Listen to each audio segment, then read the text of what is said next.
ஒரு நாள் வண்டியில் சிக்னல் நின்றுட்டுருந்தேன். இப்போ பின்னாடி ஒருத்தர் வந்தவர் ஹார்ன் அடிச்சுட்டே இருந்தார். டைம் பார்த்தா 50 செகண்ட்ஸ் இருக்குன்னு போட்டிருந்துச்சு. ஆனால் அவர் ஹார்ன் அடிச்சுக்கிட்டே இருந்தார். நான் பின்னாடி திரும்பி எக்ஸ்பிளைன் பண்ண ஆரம்பித்தேன். ஏங்க வண்டி நிற்கிது, எப்படி போக முடியும், எதுக்கு ஹார்ன் அடிச்சுட்டே இருக்குன்னு கேட்கும்போது அவர் எதையுமே கண்டுக்காமல் திருப்பி அதை பண்ணிக்கிட்டே இருந்தார்.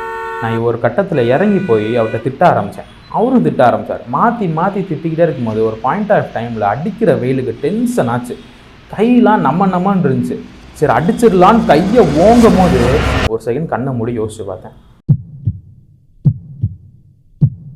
நபி ஸல்லல்லாஹு அலைஹி வஸல்லம் சொல்லியிருக்காங்க, மல்யுத்தத்தில் எதிரியை வீழ்த்தி வெற்றி பெறுபவர் வலிமையானவர் அல்ல, ஆனால் யார் ஒருவர் கோவத்தை கண்ட்ரோல் பண்ணுறாங்களோ அவங்க தான் வலிமையானவங்க.